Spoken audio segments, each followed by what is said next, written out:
नमस्कार, बुलेटिन में आपका स्वागत है और मैं हूं आपके साथ रितेश कुमार गौतम। और चलिए खबरों का आगाज करते हैं। लखनऊ में वीर बाल दिवस के अवसर पर मुख्यमंत्री आवास पर कार्यक्रम आयोजित किया गया, जहां समागम और सहज पाठ कार्यक्रम को संबोधित करते हुए मुख्यमंत्री योगी ने कहा कि हमारा सौभाग्य है कि साल 2019 में गुरु नानक देव के 550वें प्रकाश पर्व पर इसी मुख्यमंत्री आवास पर कीर्तन का कार्यक्रम किया गया, जिसके बाद 2020 से लगातार हर साल वीर बाल दिवस पर आयोजन पूरे देश में हो रहा है।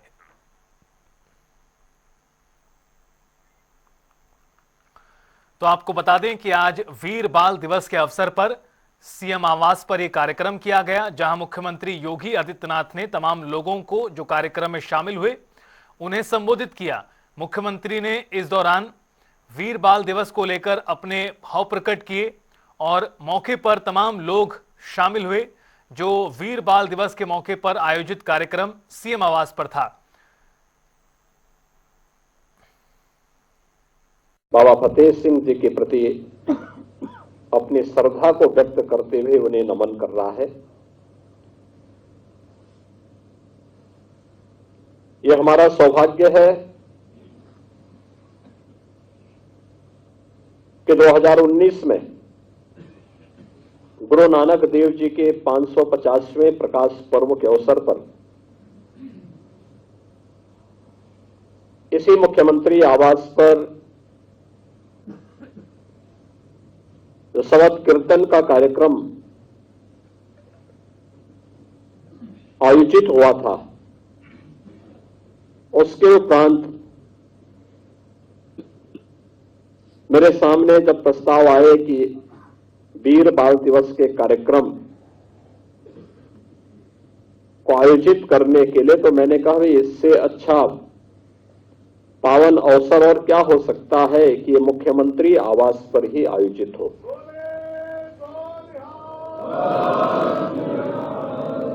और 2020 से लेकर के लगातार 20, 21, 22, 23 में आयोजन मुख्यमंत्री आवास पर होते होते आज यह पूरे देश का आयोजन हो गया है।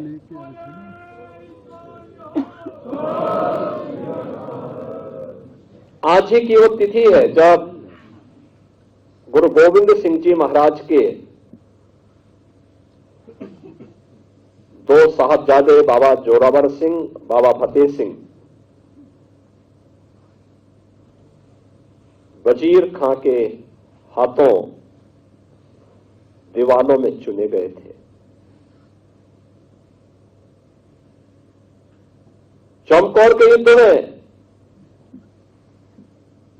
दो बड़े साहबजादे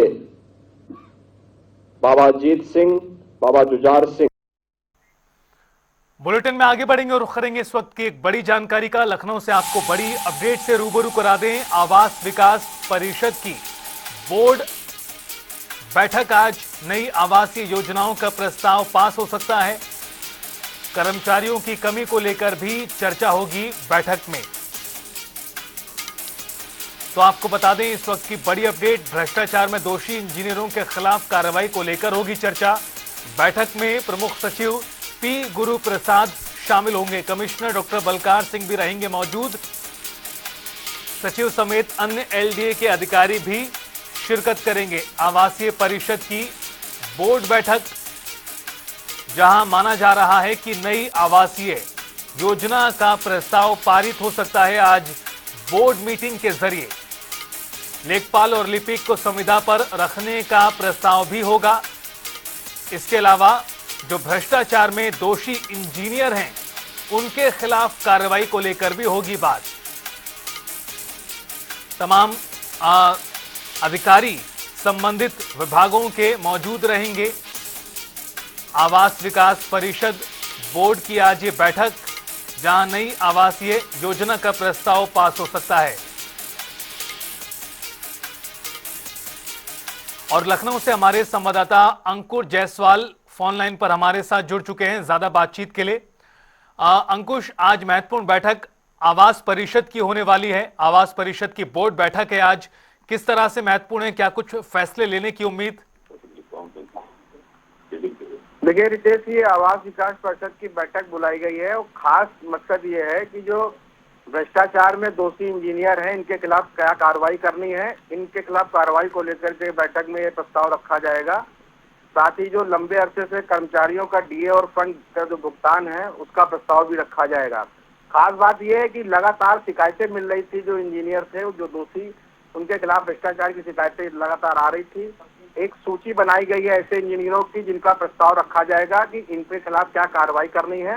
ये प्रस्ताव आज बैठक में रखा जाएगा। उसके बाद जो है किन किन इंजीनियरों के खिलाफ कार्रवाई की गई है ये साफ होगा। इसके साथ साथ आपको बता दें, कर्मचारियों की कमी को देखते हुए लेखपाल व लिपिक की संख्या पर रखने का भी प्रस्ताव बनाया गया है। उस प्रस्ताव पर भी मोहर लग सकती है। इसके साथ साथ अगर आपको बता दें कि नई आवासीय योजनाएं शुरू करने जा रहा है आवास विकास परिषद, तो वहां पर क्या क्या योजनाएं कहां पर लाने जा रहा है उसको लेकर के भी ये प्रस्ताव रखा जाएगा। तो कुल मिला के कहा जाए बैठक महत्वपूर्ण है। बोर्ड बैठक है जिसमें प्रमुख सचिव के साथ साथ कमिश्नर और सभी सचिवों के साथ साथ अन्य अधिकारी भी मौजूद होंगे। चलिए, बहुत बहुत शुक्रिया आपका अंकुश इस पूरी बातचीत और जानकारी के लिए। तो उम्मीद कई महत्वपूर्ण फैसले लेने की है, खास तौर पर नई योजना आवास विकास को लेकर किस तरह से आएगी, इसे लेकर भी बातचीत होगी, चर्चा होगी। बोर्ड मीटिंग में तमाम आला अधिकारी विभागों के संबंधित मौजूद रहेंगे। कमिश्नर डॉक्टर बलकार सिंह भी मौजूद रहेंगे। प्रमुख सचिव की मौजूदगी में ये पूरी बैठक होगी जिसमें बड़ा फैसला, चाहे फिर नई आवास विकास योजना से संबंधित हो, दोषी इंजीनियरों के खिलाफ कार्रवाई की बात हो, तमाम मुद्दों को लेकर बात होगी, फैसला होगा।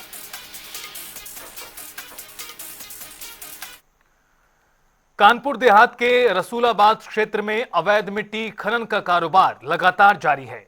इस बीच दबंग खनन माफिया ने अपने साथियों के साथ मिलकर फौजी की जमीन को अवैध तरीके से खोदने का काम किया, जिसके बाद पीड़ित फौजी ने पुलिस को पूरे मामले की शिकायत की। वहीं दबंग खनन माफियाओं ने फौजी को जान से मारने की धमकी भी दी। इस पूरे घटनाक्रम को लेकर पीड़ित फौजी ने जनता टीवी संवाददाता से बातचीत की। सुनिए क्या कुछ कहा। अरे वही गोरेलाल और ये हमारे इधर बुजवा का जयपाल का लड़का अजयपाल का, वो सुधीर उर्फ घंटी जबरदस्ती मतलब हथियार दिखा के अवैध खनन कर रहे हैं। हाँ, इधर थाने में की कोई सुनवाई नहीं, कोई सुनवाई नहीं हुई। लगभग 15-20 दिन से चल रहा है, कोई सुनवाई नहीं। ग्रामगढ़ शिकायत लेके आए, जो हमने जमीन खरीदी थी उस जमीन को जो खनन करने वाले जबरदस्ती खनन कर रहे। खनन करने वाले तो ये हैं पोआ के जयवेन गोरेलाल नाम, उनका भाई राजन, और हमारे इधर बुजवा का है अजयपाल का लड़का सुधीर उर्फ घंटी। शिकायत की मैंने इधर थाने में भी बताया, तो बोले तहसीलदार साहब से मिलो जाके। यहाँ कुछ नहीं होगा। वहाँ मिलने गए, लेकिन आज छुट्टी का दिन है, तो वहाँ कोई सुनवाई नहीं, अभी तक कुछ नहीं हुआ। और कल शाम को ये लोग खोदने गए थे, तो इन्होंने जबरदस्ती जब खोदना चाहा तो हमने मना किया कि हमने अगर ये बैनामा करा रखी जगह जमीन तो इसको हम नहीं खुदने देंगे। रसूलाबाद में धड़ल्ले से चल रहा अवैध खनन के ऊपर रोकथाम लगाने में नाकाम तहसील प्रशासन। आपको बताते चले पूरा मामला जनपद कानपुर देहात के रसूलाबाद कोतवाली क्षेत्र के पहाड़ीपुर गढ़ेवा गांव का है, जहां पर बीते दिन परमिशन के नाम पर अवैध खनन को अंजाम दिया गया, जिसके बाद 3 किसानों ने इस अवैध खनन को लेकर जिम्मेदार अधिकारियों के पास शिकायत की। शिकायत करने के बाद भी कोई मामले में सुनवाई नहीं हुई। ऐसा एक बार मामला फिर देखने को मिला, जहां पर पहाड़ीपुर गढ़ेवा गांव निवासी योगेंद्र अपने भाई सेना में जवान नंद किशोर के साथ तहसील प्रशासन के पास पहुंचा, लेकिन छुट्टी होने के बाद 25 दिसंबर की वो रसूलाबाद कोतवाली पहुंच कर पुलिस को शिकायत पत्र देते हुए बताया कि गांव के ही पोवा गांव निवासी जयवेंद्र उर्फ गोरेलाल सहित उसके साथ अज्ञात साथियों ने उसकी बैनामा शुदा जमीन पर अवैध तरीके से खनन करने का प्रयास किया।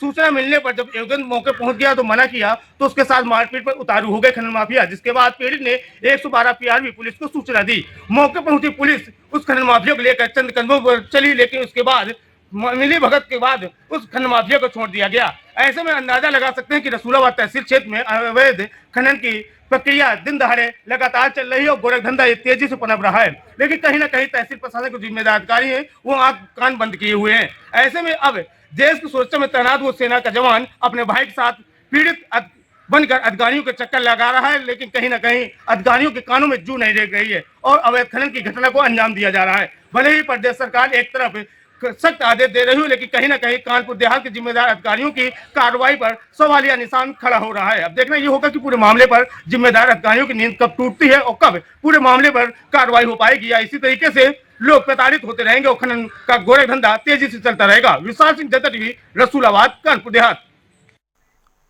प्रदेश में वैसे तो आए दिन चोरी की अनेकों घटनाएं सामने आती हैं, लेकिन इन बेखौफ चोरों में पुलिस का कोई भी डर नहीं है। ऐसा ही ताजा मामला मथुरा से सामने आया, जहां समाजवादी पार्टी के पूर्व जिला अध्यक्ष की गाड़ी पर अज्ञात चोरों ने हाथ साफ कर दिया। वहीं चोरी की पूरी घटना कैमरे में कैद हुई है। मेरा नाम तुलसीराम शर्मा है।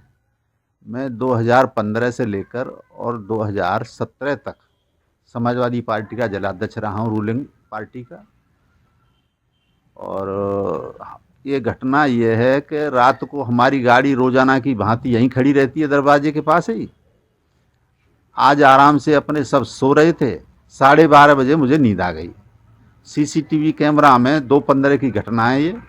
2:15 पे 3 बदमाश एक किसी अज्ञात गाड़ी से आए, इस पर नंबर भी स्पष्ट नहीं दिखाई दे रहा है, और वो गाड़ी को आज रात चुरा करके ले गए। इसकी हमने तहरीर भी थाने में दे दी है गोविंदनगर में, और 112 PRB के लोग भी आ गए थे करीब 5 बजे के आसपास। अब देखो पुलिस क्या कार्रवाई करती है, ये तो भविष्य के गर्त में है। बसपा सुप्रीमो मायावती ने सोशल मीडिया प्लेटफॉर्म एक्स पर पोस्ट कर बीजेपी और कांग्रेस दोनों को आड़े हाथ लिया। साथ ही उन्होंने कहा कि देश की अधिकतर पार्टियां बड़े बड़े पूंजीपतियों के सहारे अपनी राजनीतिक गतिविधियां और चुनाव लड़ती हैं। बीजेपी को पहले, बीआरएस को दूसरे और कांग्रेस को तीसरे नंबर पर करोड़ों अरबों रुपए का चंदा मिला। साथ ही उन्होंने लिखा कि कांग्रेस के दोहरे चाल चरित्र और चेहरे का भी पर्दाफाश होता है।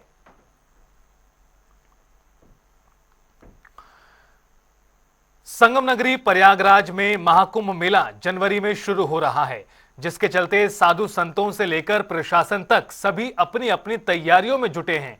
वहीं इस दौरान प्रयागराज में नागा साधुओं समेत हजारों संत प्रयागराज पहुंचे हैं, जहां श्री पंचायती अखाड़ा महानिर्वाणी में धर्म ध्वजा की स्थापना का पवित्र अनुष्ठान आयोजित किया गया, जो महाकुंभ मेले के गौरव और आध्यात्मिक पवित्रता का प्रतीक है। देखिए।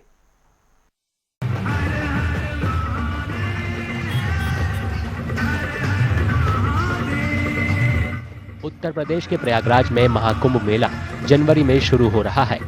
इससे पहले रविवार को नागा साधुओं समेत हजारों संत प्रयागराज पहुंचे।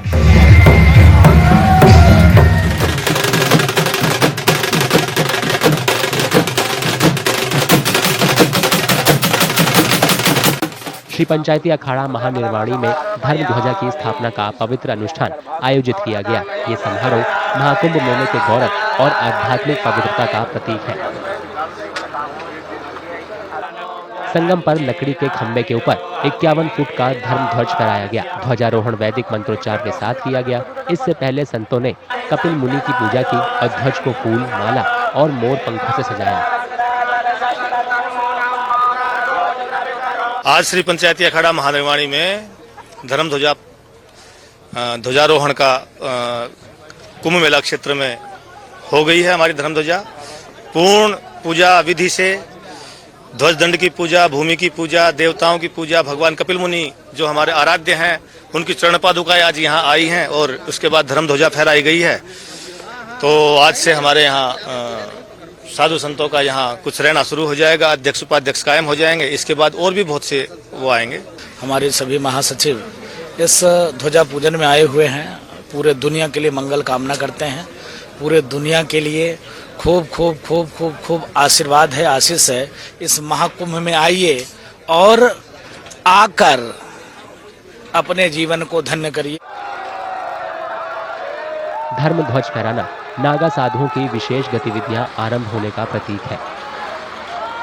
ये ध्वज विशेषकर अनुशासन और परंपरा का प्रतीक है। ये सुनिश्चित करता है कि इसके तहत किए गए सभी कार्य समुदाय और सनातन परंपरा के मूल्यों को सामने लाएंगे।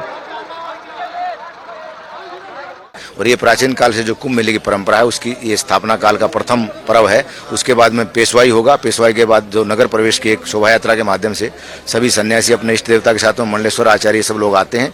उसके बाद जो है पेशवाई के बाद में स्थापित हो जाता है। उसके बाद फिर शाही स्नान होता है।